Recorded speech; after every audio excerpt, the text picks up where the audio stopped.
Claire never imagined her quiet suburban life would spiral into something ripped from a late-night drama. Married at 20 to a steady man named Jack, she had her son, Logan, by the time she was 21. Jack, a stoic and hard-working contractor 7 years her senior, had already laid the foundation for a stable life. Their marriage was built on duty, love, and necessity, but not much else. Parenthood consumed them. With only one child, Claire figured they'd have room to breathe. Instead, they simply drifted. There was never a second child because the first one had already taken all the air from the room. Logan grew into a lanky, awkward teenager with a sarcastic streak and a mop of shaggy hair. But right beside him, always, was Liam, his best friend since elementary school. Liam was the kind of kid who was practically family, eating dinners at their table, crashing on their couch after late-night gaming marathons. He was there so often Claire almost forgot to notice him. Almost. When Liam left for college out of state, the house grew quieter. Logan stayed local and lived at home while attending community college. Jack, always in demand, landed a huge construction contract on the other side of the country. Claire had been a stay-at-home mom since Logan started school. It was Jack who'd insisted she focus on home life instead of juggling work and motherhood. So when he accepted the job out west, it wasn't a surprise. He called often, apologetic but firm, assuring her this sacrifice was for their future. Claire nodded along, always the supportive wife. But the house felt emptier with each passing day. Then Liam came home for the summer. Claire answered the door one sticky afternoon to find a stranger with familiar eyes. The once scrawny teenager had become a confident, broad-shouldered man with an easy grin and a voice that seemed deeper than she remembered. "Hey, Mrs. Grant," he said, holding out a six-pack of soda. "Thought I'd crash the old hangout." She laughed and let him in, heart thudding harder than she liked. That summer heat brought more than just sweat, it brought temptation. Liam and Logan fell back into old rhythms, video games, backyard basketball, late-night fast food runs. And Claire kept watching Liam.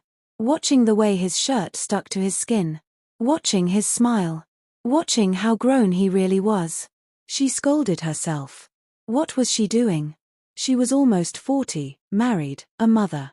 But every time she saw Liam lounging shirtless in the living room, something inside her stirred, something that had been quiet for years.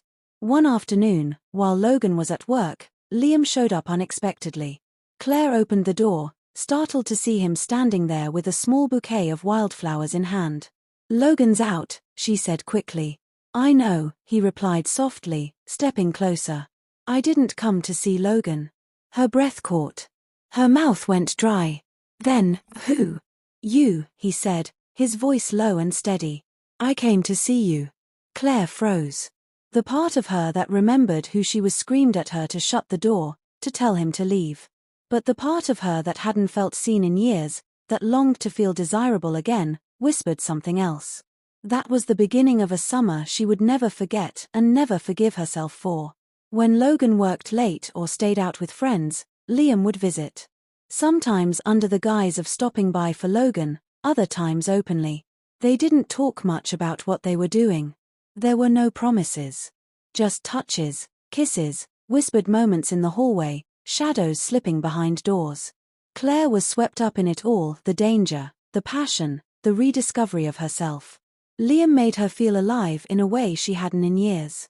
He said things that Jack never did anymore, and his touch erased every wrinkle of self-doubt. But guilt came in waves. Each time Jack called, Claire pasted on a smile, nodded along as he talked about work, lied about her day. Then she'd cry once the screen went black. She hated herself, hated how easy it had become to deceive. But she kept doing it. Every time Liam's hand found hers, every time he kissed her neck, she forgot who she was supposed to be. As the summer dragged on, reality clawed at her heels. Liam was going back to school soon. They both knew it. Claire told herself that once he left, things would return to normal. She'd pretend none of it ever happened. But then came the night that shattered everything. Logan picked up an extra shift at work. Claire invited Liam over one last time, one last night to lose herself before returning to the world she'd broken. They made love in her bedroom, reckless, desperate. The sheets were still warm when the front door opened. Logan had come home early. His voice cracked the silence like a thunderclap. "What the hell?"